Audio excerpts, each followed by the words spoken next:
with everything anyway, it's a whole, that's a whole other thing, right? But I've seen it and I'm just like, this just screams safety hazard like, what is going on here?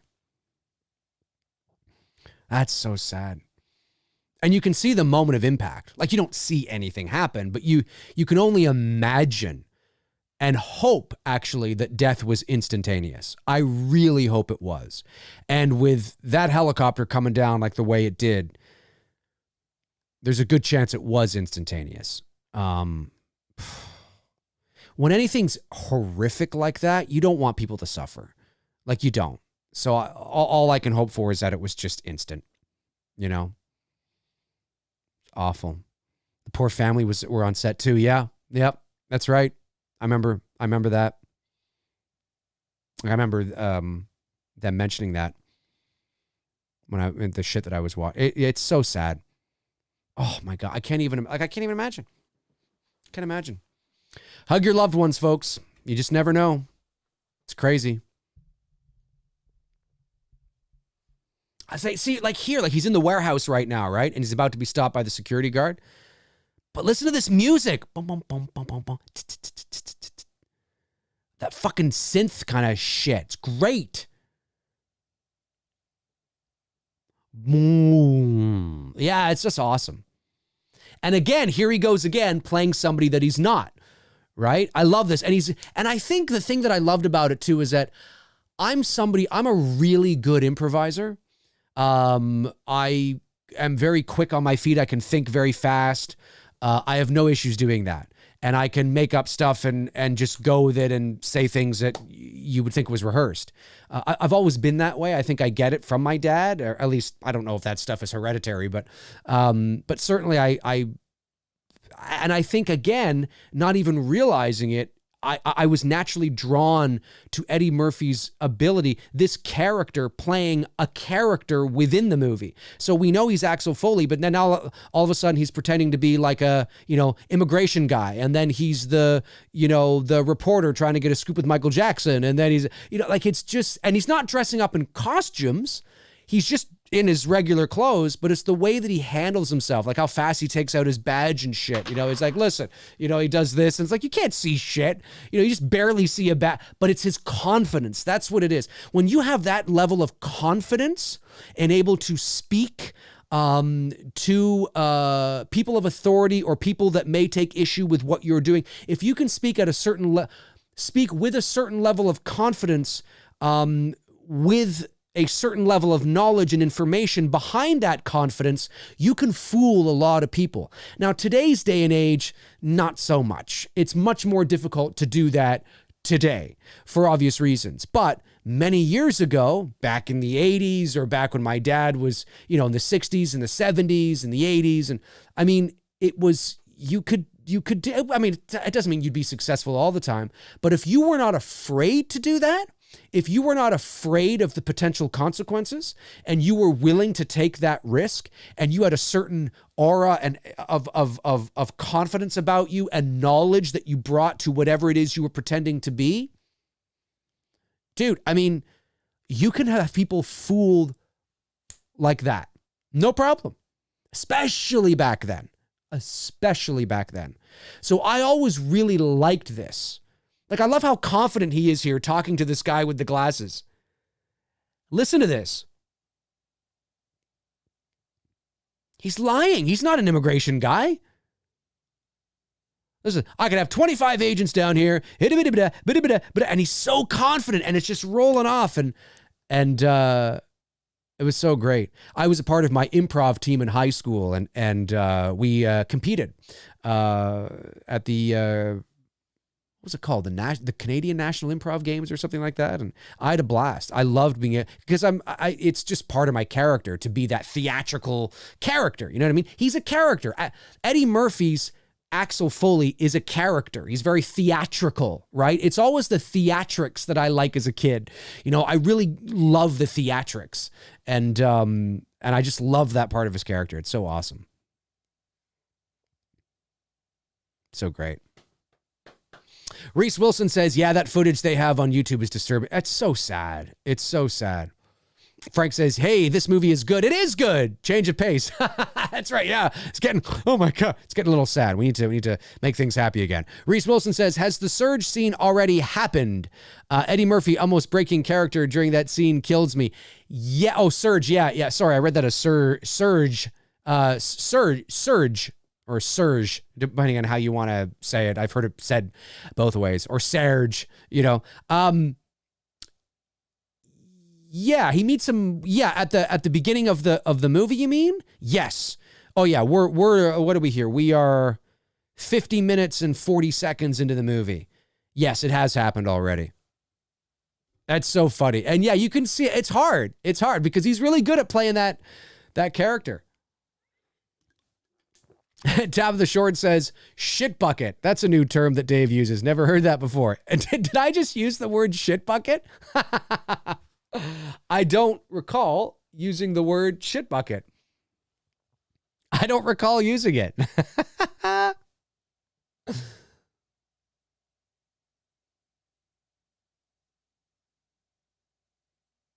Look how stiff these cops are. We don't drink on here. Oh, yeah. And this is, of course, where they go to the strip club. And of course, it's great writing too, because they're such stiff guys. So not only will they not drink on duty, like they could have gone to just like a regular bar, right? No. He takes them to a strip club because it's to the extreme, right? It's like, okay, if these guys are that stiff, I'm going to take them somewhere where it's essentially going to make them feel very uncomfortable. It's one thing to be on duty at a bar having a drink. That'll make you feel uncomfortable. But to be at a strip club while on duty, drinking, that's a whole different level of we shouldn't be doing this. And it's going to eat away at you, right?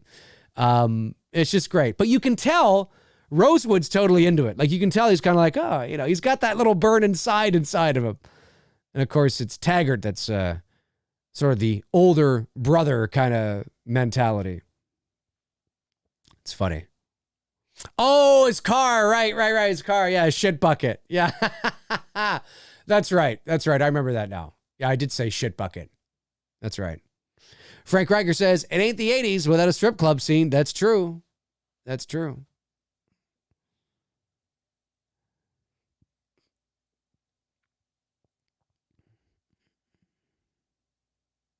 Listen to this track.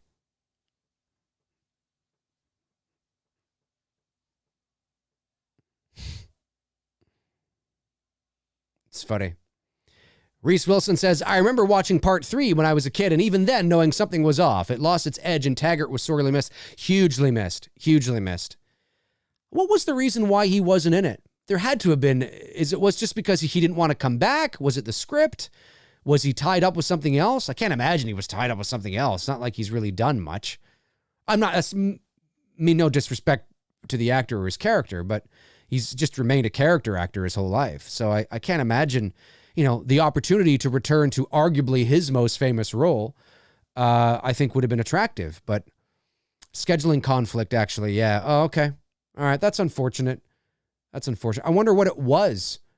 I wonder what he was doing at the time.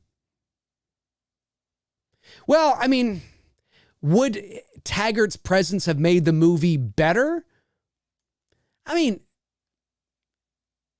yeah, maybe a little bit, for sure, but it's still the same story. And I didn't think the villain was compelling. I like the idea that it revolved around Inspector Todd and how Inspector Todd was, I don't want to spoil anything for those of you that haven't seen it, but I like that angle. I think that's good, because where else can you go? What other level of, because in a lot of cases, what made the Beverly Hills, what drives the character of Axel Foley to investigate these things is that it's always personal. It was personal to him in this movie, the one we're watching tonight, the first one. It was personal to him in the second movie as well, from a certain point of view. It was personal, not quite as personal maybe as this movie, but still personal. And then in the third movie, it got really personal. You know what I mean? And I like that. I don't know what they're going to do with a fourth installment. I mean, maybe he's got kids or a kid and it ends up being personal because of his kids or something. I mean, but that's something to keep in mind, is that he's he's always going above and beyond because that's his character's motivation. It becomes very personal to him. We're at the scene here where Foley's about to foil who robs a strip club? I guess it's actually not, I don't know. I've just never heard of anybody robbing a strip club. Maybe it's more of a U.S. thing. I don't know. I love that. See, and again, he's playing a character again. He does it a lot in this role. Of course, there's I don't know if you guys caught it, but when he's using the elbow on the guy, there's a moment there where you can tell he clearly doesn't hit him. But, it's just a glimpse. It doesn't ruin anything.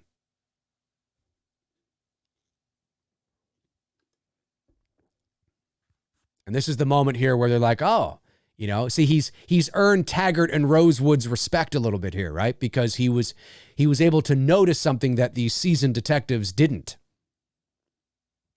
which is kind of cool.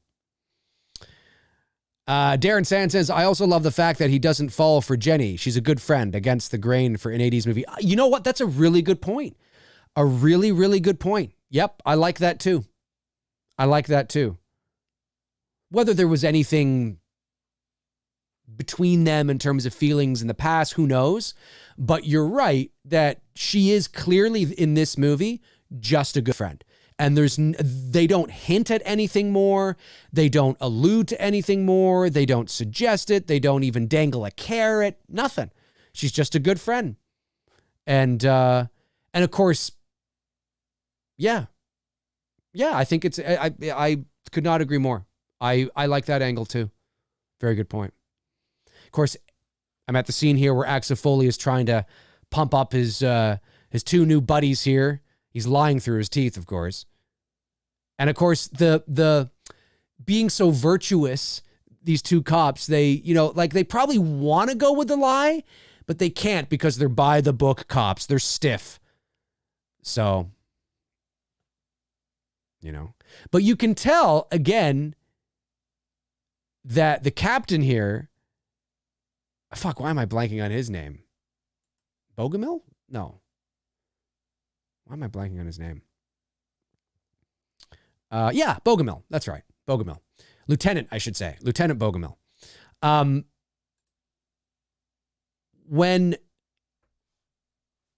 Where's the movie here?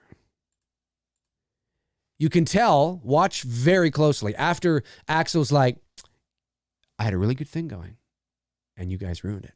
I just want to say that super cop story was working. And then you guys watch Bogomil's face there. He lets out a bit of a grin, a bit of a, he likes the kid's moxie. He likes the cut of his jib. He likes him.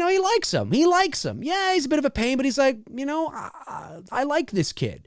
I like his vibe. I like the cut of his jib, and you can tell in that really brief moment, he's earned a little bit of respect from Bogomil too. Now, obviously, more shit goes down, but you can tell, and that's real nice nuances there for their characters. I like that a lot, really do. Going back here. Reese Wilson says, that's true, Darren. Reminds me of when Jack Burton walks away from Gracie Law at the end of Big Trouble in Little China. He just wasn't that into her. That's a good point, too. Frank Reiger says, I love that Ronnie Cox's character respects Axel as a cop, but he's too straight-laced. Exactly what I've just been saying. Tabitha Short says, Dave, I swear that's what you said when you were talking about driving different types of cars. It is what I said. Yes, Darren helped to confirm that for me. Yes, I said shit bucket. Because look at Axel's car. It is a shit bucket. Darren says, yes, I always thought that was a good decision, Reese. Had me shouting at the screen when I first saw it, for sure. Billy Joyner. Hey, Billy. And Billy, by the way, I am going to get your movie trailer voiceover to you as soon as I can. I'm just backed up a bit here. I have a few people that I got to get one too. So if anybody from if any one of my new Tier 3 patrons is watching, I am going to get you your trailer voiceover. I haven't forgotten about you. I'm just a little backed up, but it is coming. It is coming. And Billy Joyner says, great movie, Beverly Hills Cop is definitely one of my favorites, but I was hoping for the Great Outdoors, maybe on another episode. Yeah, we'll definitely do the Great Outdoors. Love that movie. Love that movie. John Candy, Dan Aykroyd, 1988. Such a great film.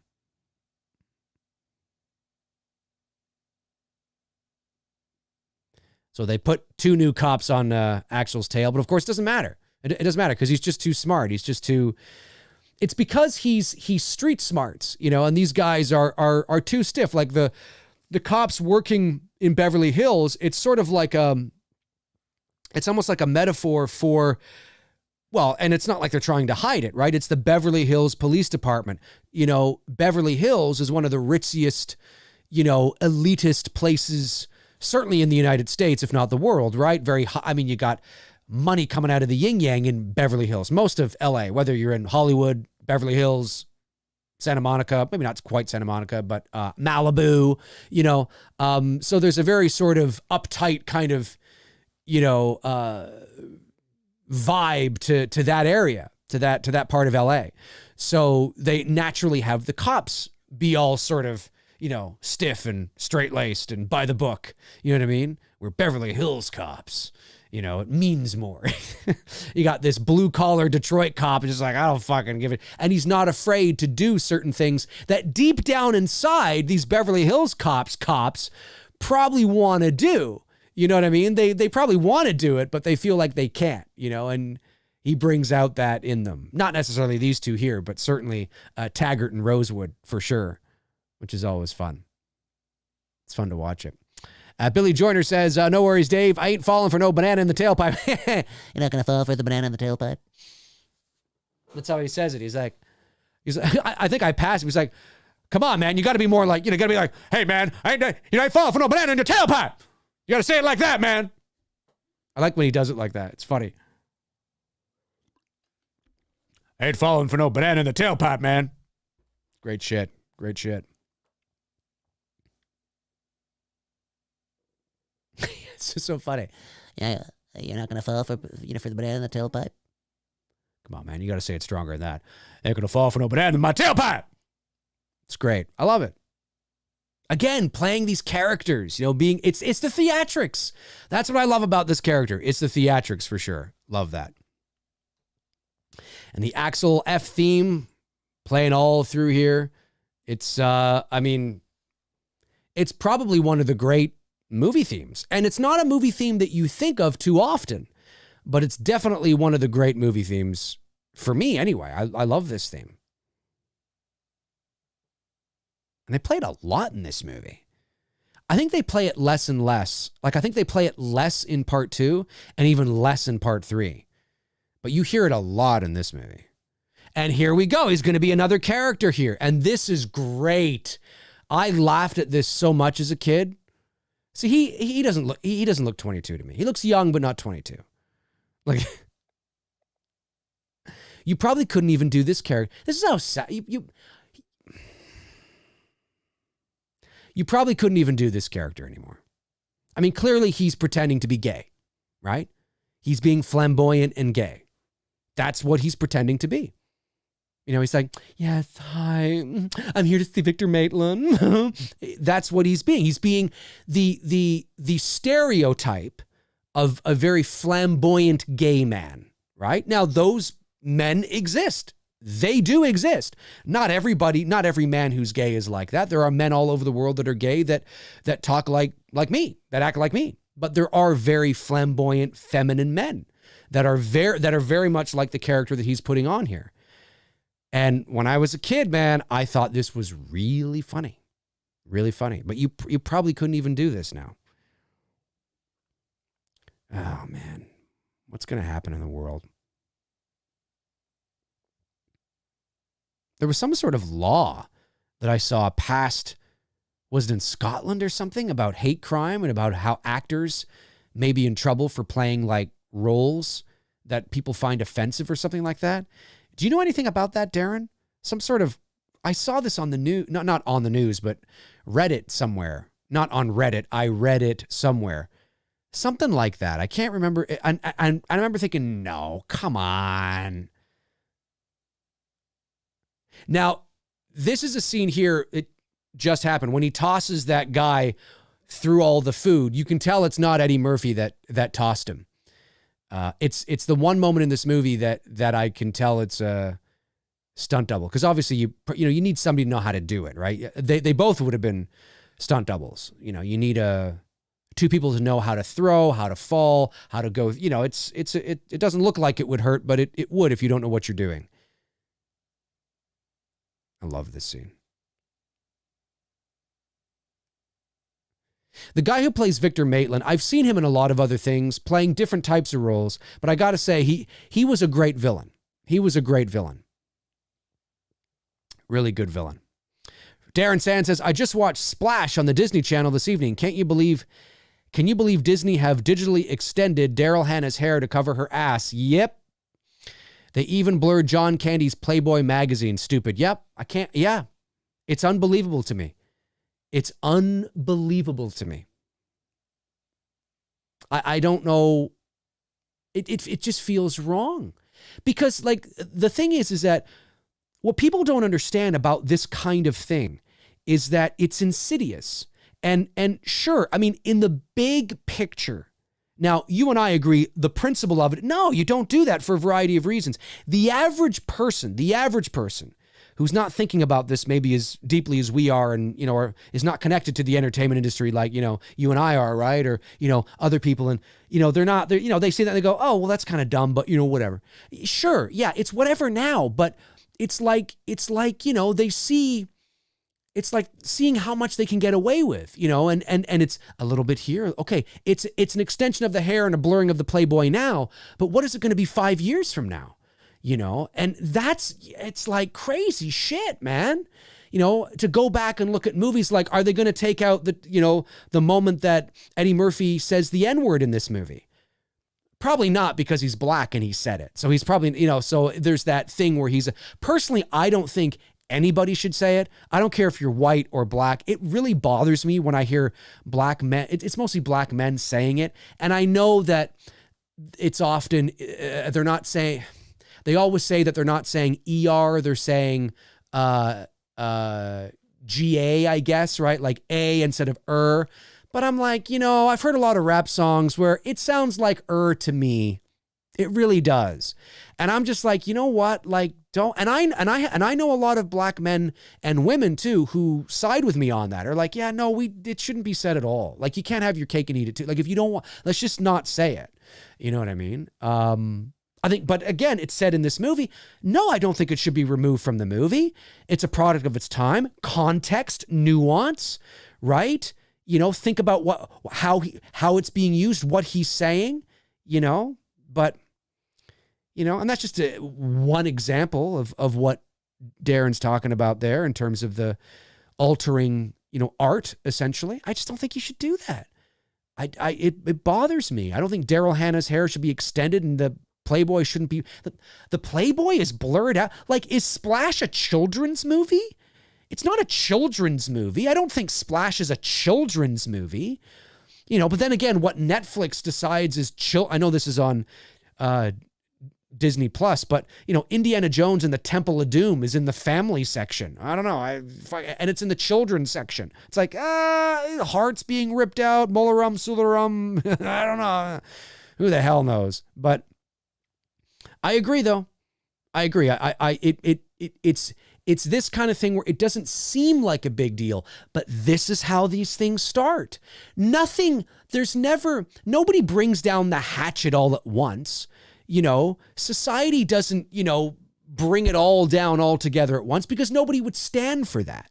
What happens is that it's generally inconspicuously rolled out in phases, or, rolled out over time, and, they see how much they can get away with. And, the people doing this might not even realize it. You know what I mean? And then before you know it, you've got, tons of shit blurred out and altered and changed. And you're like, oh my God, I mean, it's like, the Gone with the Wind thing. Look, if you want to put a caption at the beginning of the movie, if you want to put a warning or a thing when you think, whatever you want, fine. But don't fucking alter a damn thing in that movie. Don't. Because where does it stop? Where does it stop? And who's the gatekeeper of this? Who makes these rules, right? It's so arbitrary sometimes. It's scary shit. Anyway, enough about that. 1 hour, 10 minutes into the movie, Bogomil has just been talking to Axel Foley's character. Axel Foley told him what was going on. He leveled with him. Bogomil's taking he's taking it a bit more seriously now, but he's just been reprimanded by the chief. And unfortunately, he's got to do what the chief wants him to do. Take Detective Foley back to his hotel room, watch him pack. But see, now Taggart and Rosewood are like, they're kind of like, but shit's really going down here, you know? But of course, Bogomil doesn't want to lose his job either. So crazy stuff. Let's see what's going on here. What are you guys saying? Reese Wilson says he was a Bond villain too. Russian general in Octopussy, I think, if memory serves correct. Victor was the Soviet soldier in Rambo 2. Oh, yes. Yes, he was. That's true. Oh, yeah. He's been a villain in a lot of movies. Yes. Victor's hitman is Mike from Breaking Bad and Better Call Saul. Yes. I haven't seen either of those, but I do know the character. Yes, you are correct. Frank Riker says Hill Elmer Fudd and Yosemite Sam don't even have guns in Looney Tunes cartoons. Or hell, you mean hell. Yes, you're right. They don't. No guns. It's still pretty violent. I mean, I have seen a few of the cartoons. I don't have HBO Max, but I saw a few of the cartoons because I follow myself and Eric Bauza, who's the voice of Bugs and Daffy. We're friends on Facebook, and he posts all the time clips and shit like that. And so I did see the full episode of like when Bugs goes to the amusement park and, you know, Yosemite Sam. It's still violent. Like it is still violent, and they're using different things like tools and things still explode. But, you know, again, it may not seem like a lot, but, you know, this is how these things, and I'm not saying it's going to get crazy, but when crazy things always end up crazy. They don't start crazy because you don't get anybody on your side when you start crazy. You know what I mean? Like you start small and you slowly build to crazy. You know what I mean? So that's what worries me. And I don't mean that in any sort of conspiracy kind of way. I just mean that, you know, there is some crazy shit going on right now, even objectively speaking, where it's kind of like, you know, dude, like we can't do that. What are you doing? Oh, it's not a big deal. Well, no, not right now, but that's how this shit starts. Anyway. Reese Wilson says, and I think he is the deputy in Gremlins 2. Yes, somebody mentioned that earlier. I think Frank might have mentioned that earlier. Darren says, I remember after 9/11, Spielberg digitally adjusted the Marshall's guns to make them look like radios. The Marshall's guns in E.T. Yes, I remember that. I think... Why? Listen, Spielberg is my favorite director of all time. I think he's one of the greatest. I mean, objectively speaking, he is one of the greatest filmmakers of all time. But I think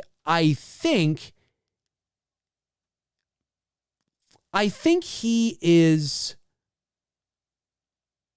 I think he's.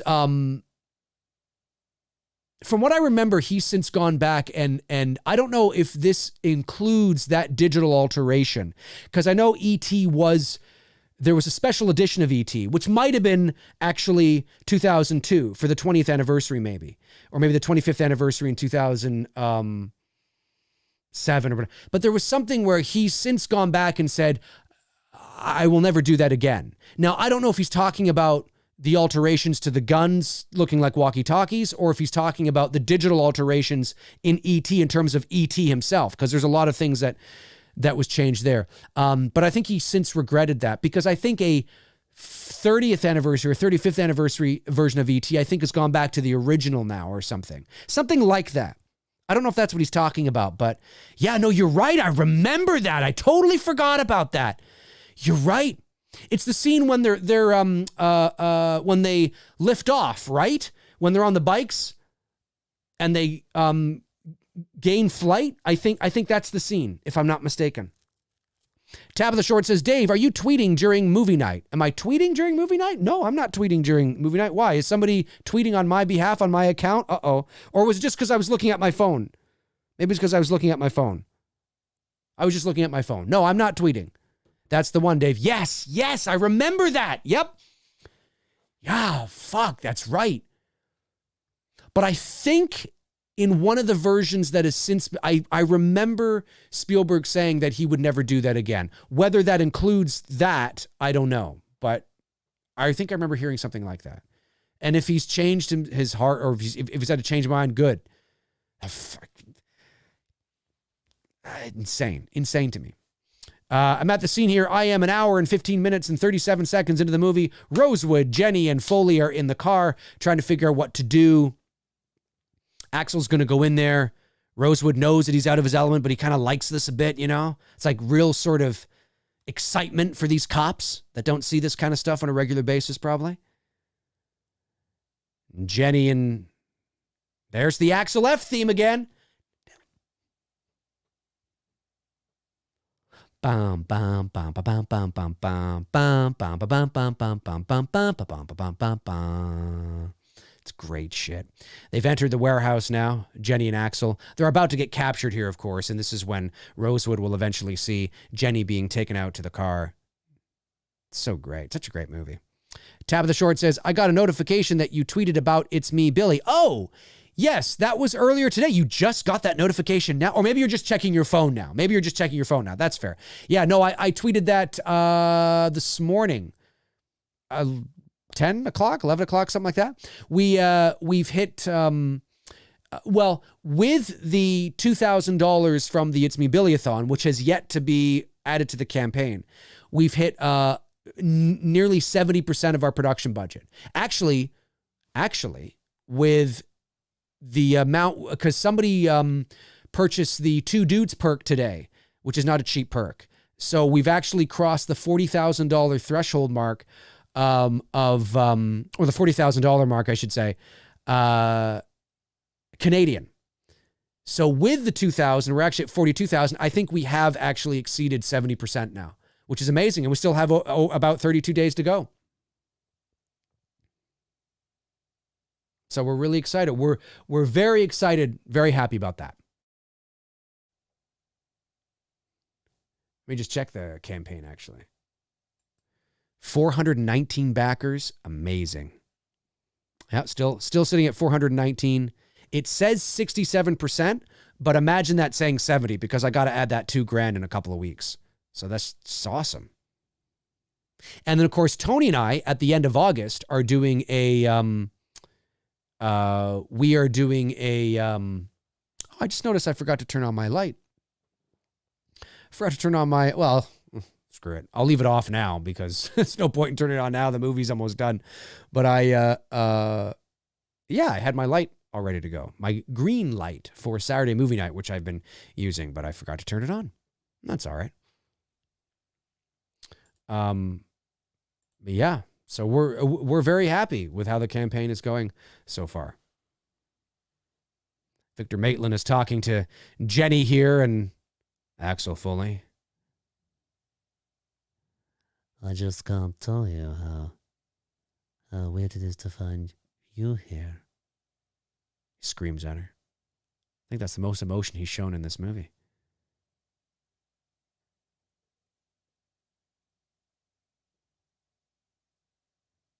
I love when he's like, if anything happens to her, I'll kill you. I think you should be more worried about what we're going to do with you. He says something like that. There it is. I think you should be more worried about what we're going to do with you. Reese Wilson says, I have never liked how Spielberg doesn't seem proud of Temple of Doom. It's honestly one of the most creative films, and I think it's got one of John Williams' most underrated scores. I love Temple of Doom. It's my favorite Indiana Jones movie. Although I will say that it's up there with... Now, Raiders of the Lost Ark is not only the best Indiana Jones movie, in my opinion, it's one of the greatest adventure action films in the history of motion pictures. I mean, it is the quintessential Like, it's amazing. It's just an amazing movie all around. It's an amazing standalone movie on its own, you know. It's incredible. I love Raiders of the Lost Ark.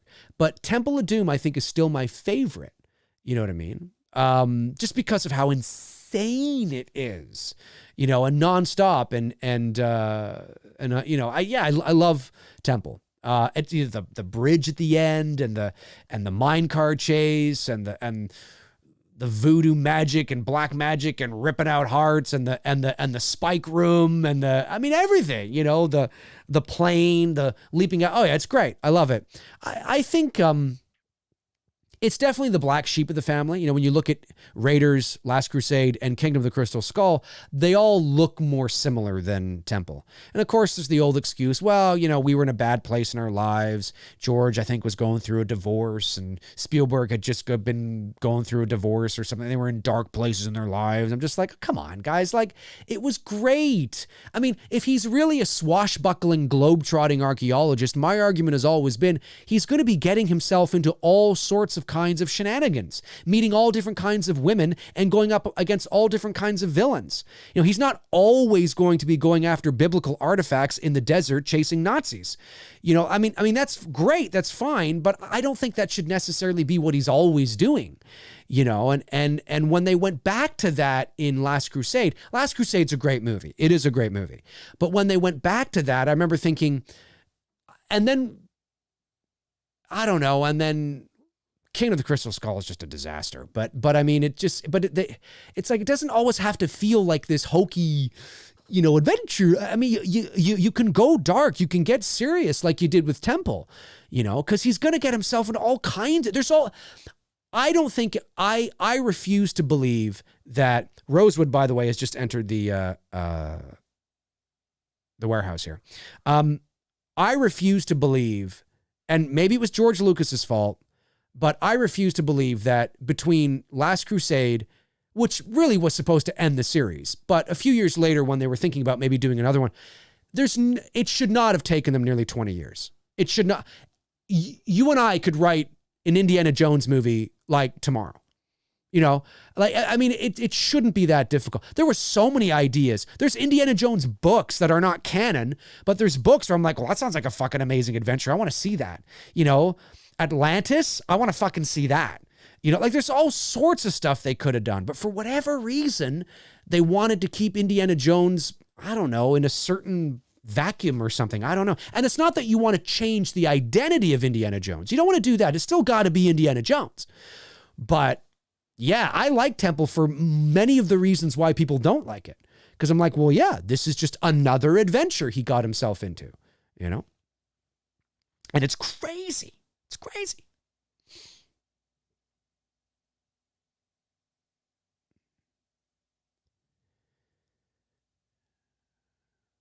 So great. Are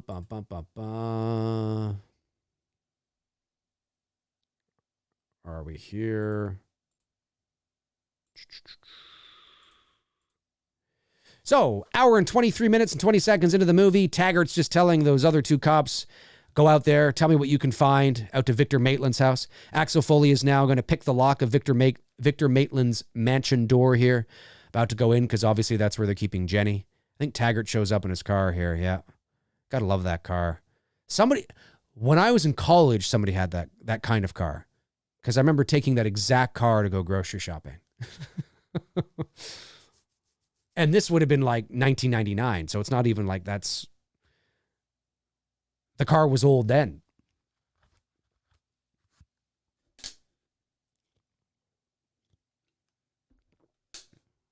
Taggart still being his stiff self, but Rosewood's like, come on, you know?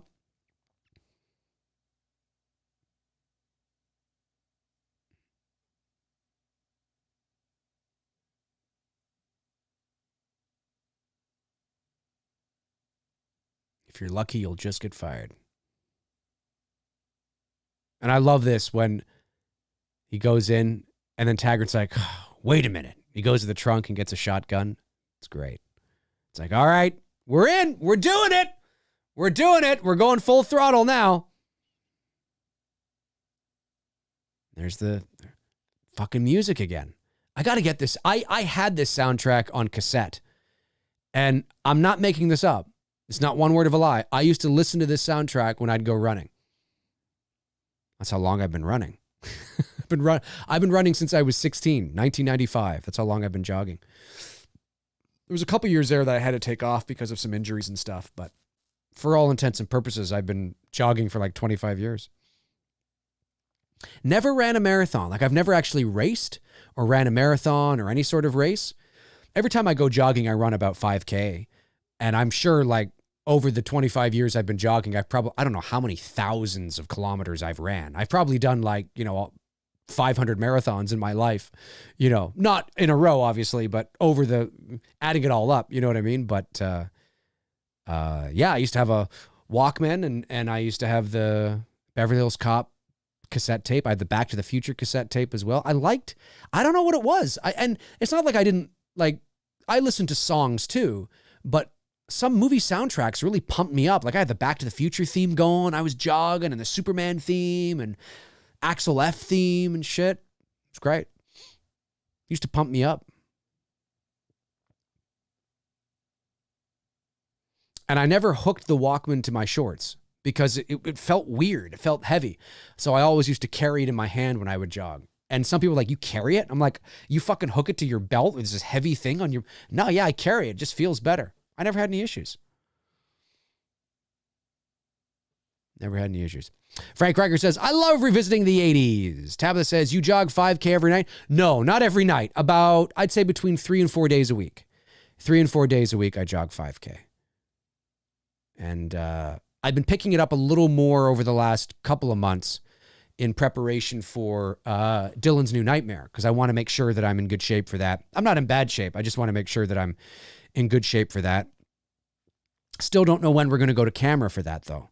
But I want to be prepared for it. And I always feel better when I'm working out healthy and things like that.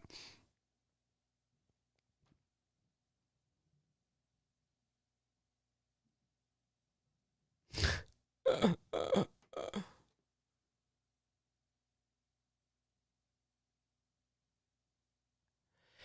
course, this is where Bogomil is going to head out there, too. Reese Wilson says, so with Two Dudes Perk, do we have to pick a horror movie or can we go another genre? That's a really good question. Let me ask Tony what he thinks. I would imagine that we could maybe do anything. But let me ask Tony and get his thoughts and see what he thinks, because it's a special occasion, right? You know what I mean? It's a special kind of circumstance. So I'll ask Tony and see what he thinks, because this Monday night, Tony and I are watching the original When the Hills Have Eyes, Wes Craven's original. So that'll be a lot of fun.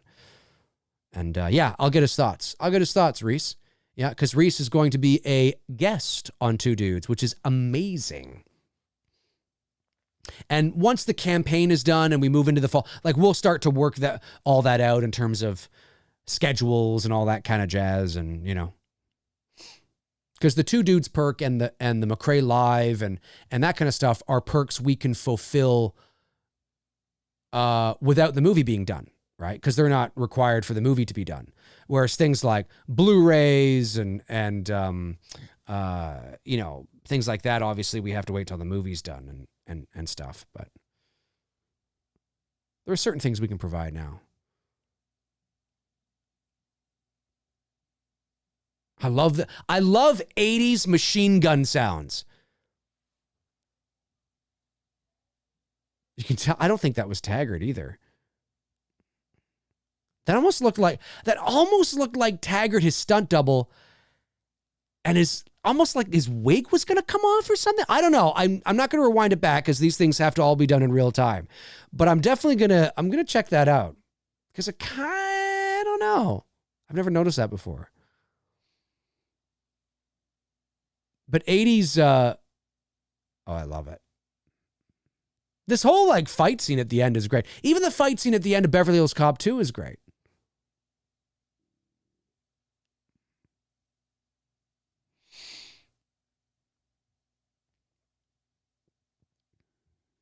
A 998. Frank Riker says Eddie's return to SNL was the highest rated for the show. It was. Oh yeah, there's a definitely a demand for Eddie Murphy to return. I know he was planning on returning to stand up, whether that got derailed, how much of it got derailed. I mean, obviously it got derailed a little bit because of COVID, but I wonder if he's going to continue to, like, I wonder if he's going to, hopefully he'll still continue to come back. I wonder what his stand-up will be like, because, you know, what he did with Raw and Delirious is not necessarily shit you can do today. So I'll be very curious to see if he does return, if he still has the need or desire, and COVID-19 hasn't sort of derailed all that, what his stand-up will be like. You know, very curious. Love that tune. It's great stuff. I'm an hour and 30 minutes into the movie, 90 minutes into the movie now. Axel Foley is running away from Victor Maitland's main henchman there, who killed his buddy, Mikey. And I think Axel gets shot here in the arm, if I'm not mistaken. I don't know if it's by him or by... Yeah. Oh, no, wait. Shotgun City. You know, it'd be fun, because definitely the exterior anyway is definitely a real Beverly Hills mansion. I should try to find out where that, I mean, you know, it'd be fun to see where that mansion is and whether or not you can see it, like, you know, kind of see it, you know what I mean? From the road or whatever. Rosewood's just talking about the Bolivian army, and he's such a funny character. Reese Wilson says, when Taggart shoots the female villain at the end of part 2 and quips women, that probably wouldn't fly today. No, you're right. You're right. And that's crazy to think. That is crazy to think that something as innocent and as clearly meant for, you know, it's satire. Like it's just, I mean, I know, but it's like saying men, you know, I mean, it's a joke. It's just a joke, but you're right. You're right. Yeah. Axel Foley just got his buddy, or got, oh man. It's not you guys. Again, I was up late. Got the guy that killed his friend. Here we go. Right. I think it's Maitland that shoots him in the arm then. That fucking, yeah, it was Maitland. That gunshot was epic. It sounded like a cannon. It was just a handgun. I'm telling you, man. 80s gun sound effects. Or, of course, that is a pretty big, that actually is, I'm not a gun expert. Anybody in the chat or watching afterwards may be able to tell me. I'm not a gun expert, but that does look like actually a heavy duty handgun that Maitland's got there. You're gonna hang around here? Fuck no. You're gonna be caught. Like, where do you think you're going? You can try to get away, but it ain't gonna happen. They've already come in.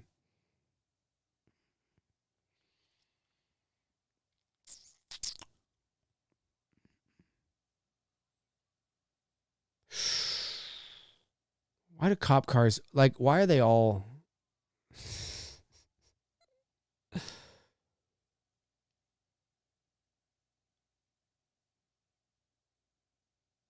Oh, shit. Billy Joyner says, 80s are definitely my favorite time period movie-wise. I was a teen in the 80s, so I never got tired of watching the movies from that period. I hear you, man. There's a certain feel, gets you in the feels with, you know, a lot of these 80s movies. A lot of nostalgia.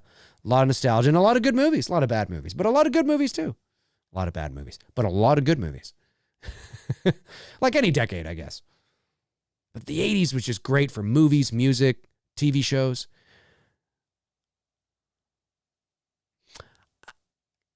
Yeah, at first I was going to be like, I don't know if I would have given the death of Victor Maitland to, obviously that's not the actor rolling down those stairs, to Bogomil and Foley, because they both shoot him.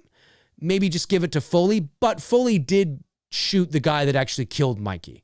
So, in that sense, it's all right. He thinks he's actually doing something. Rosewood. Of course, this would not. Well, maybe it would happen. I don't know. But because of the plot that Axel Foley foiled, and because of everything that Axel Foley brought to the attention of the Beverly Hills Police Department, and if it wasn't for Axel Foley, none of this would have been possible. He's okay. He doesn't get into trouble. He doesn't get fired when he goes back to Detroit. He probably gets honored. Actually, I think he does get a raise. I think in part 2, I don't know. I can't remember now, but he certainly got more money in part 2. The fucking car he's driving. Like, you have a report that explains all. I love it. Reese Wilson says, yeah, Billy, my best memory of the 80s is turning in for Miami Vice with my dad. That's cool. My favorite 80s show, of course, Cosby Show, Family Ties, Three's Company I really liked, although that's 70s and 80s. Elf, I was a huge Elf fan. Knight Rider, Dukes of Hazzard. Oh, yeah, man.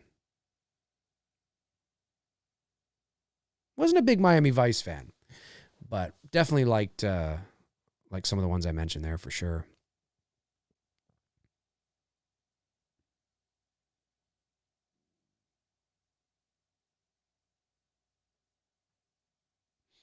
I love how Bogomil is now sort of, he's telling the truth, but it's not really the truth. You know what I mean? Kind of doing what Foley did to him, because again, Bogomil, Taggart, and Rosewood all have little arcs. You know what I mean? Yes, Foley does have an arc, obviously, but he's still kind of the same guy he was at the beginning of the movie as he is at the end of the movie. He's still the same guy. But you can make the argument that Taggart, Rosewood, and Bogomil are not the same people. I mean, it was always in them, but it took somebody like Foley to bring it out of them. You know what I mean? So you could make an argument that Rosewood, Bogomil, and Taggart have more of an arc, stronger arcs, better arcs than even Foley. Because Foley's arc is, he's still the same guy. I mean, he has an arc, but it's not, he's still the same guy. But Taggart, Bogomil, and Rosewood, yeah, they've loosened up. We definitely see a change. They're not the same people they were at the end of the movie like they were at the beginning of the movie. So that's kind of fun. It's fun to see that.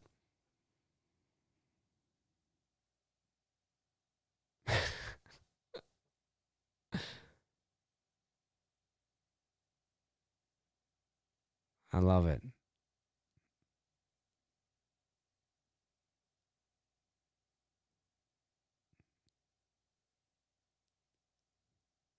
This is great. I like this. He says to Bogomil here at the end.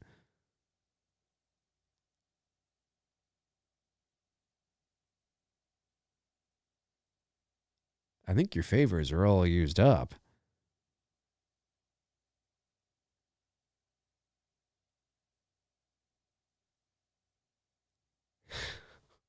And naturally, of course, he's going to call Inspector Todd and make him sound good. I mean, Frank Riker says, my dad and I would always watch Sanford and Son, but probably couldn't do that show either now. Yeah, or All in the Family. I mean, geez. Although I did hear that they have some sort of reboot of All in the Family or something. There's with like a few main stars in it. I don't know if that's supposed to be a mockery. Is that serious, or is that just like a shtick? Is this a serious remake? I like where they're it's kind of weird. Very, very, very weird.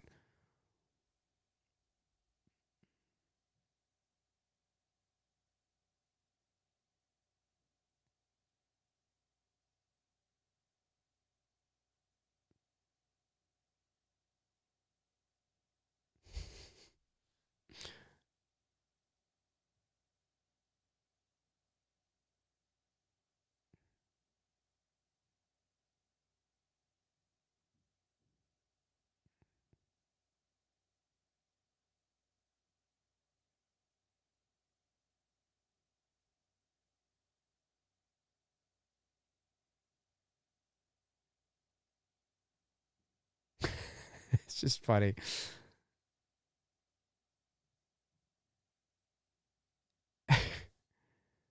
It's great.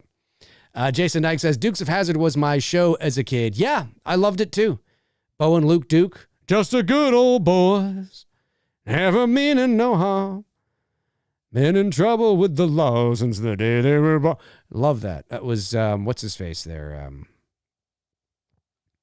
Blanking on his name now, too.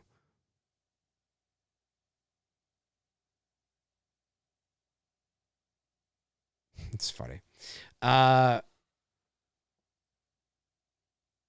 Billy Joyner says, Fall Guy and Knight Rider with my dad. Definitely were great times with him. Definitely. For sure. You follow up with, they did a one-off live show of All in the Family, and it wasn't the same. I'm sure you can find on YouTube. Okay, so Waylon Jennings, that's it. Thanks, Jason. Yeah, so it was a one-off thing, so it's not like they're turning it into a series. Okay. Because there's no way you could. Like, there's no way you could today do it justice with any sort of, sustain. Yeah, it was Woody Harrelson and Marissa Tomei, I think, in the roles of Archie and Edith, I think. Yeah, there's no way you could do that. We're coming to the end here. I love this song. Love this song that they end this movie on. That's a great way to end it. Trust me. And he does the eyebrow, and then you end it with the beat right in there. Love the fact that the end credits of this movie are red. I always thought that was interesting. And an interesting creative choice. Because you don't see red credits a lot today. Even in horror movies, you don't see red credits a lot. So an interesting creative choice, but a great tune nonetheless, and a great movie. Folks, that is Beverly Hills Cop, the original, with Eddie Murphy from 1984, the one that I believe shot him to superstardom. He was a star before that. Saturday Night Live, Trading Places. Oh, he was a star, but it was Beverly Hills Cop in 1984 that took a star into superstardom. And just an awesome, great movie, and I love that movie. I think it's great, and and you guys are amazing. Thank you for tuning in. If you're watching after the fact, thank you for tuning in. I really appreciate it. If Saturday Movie Night interests you, you can head over to my Patreon page. The link is in the description to check that out if you want to do that. And to my moderators, of course, Jason Nyke, Tabitha Short, Darren Sands, and Frank the Tank Riker, thank you so much for your continued support and your moderating that you guys do, and everybody who is here in the chat room right now watching. I really appreciate it. And to all my patrons, thank you so much for supporting the channel each and every month like you guys do. I mean, it keeps these shows going. It allows me, to schedule the time in to do these shows. I love doing it. We're growing the channel. It's amazing that we're continuing to grow and continuing to evolve. And it's just really cool to have you guys be a part of it in this way. So I cannot understate how much I do, or overstate, depending on how you want to look at it, how much I appreciate your love and your support to the channel. So it's just awesome. So that will do it for me. Have a great rest of your weekend. Stay safe. And I will be back. Like I said, there's always a chance I could be back with a standalone video, but it just depends if something piques my interest. There's a lot of stuff going on. Well, there's not a lot going on in the world of entertainment right now. There's a few things I've thought about jumping on and talking about, but I just haven't. But I definitely will be back Monday night, 7:00 p.m. Eastern Standard Time for Two Dudes and Some Bullshit for Wes Craven's The Hills Have Eyes. So make sure you tune into that. All right. Take care, everyone. Take care. Have a great rest of your weekend. In the meantime and in between time, I will talk to you soon. Cheers.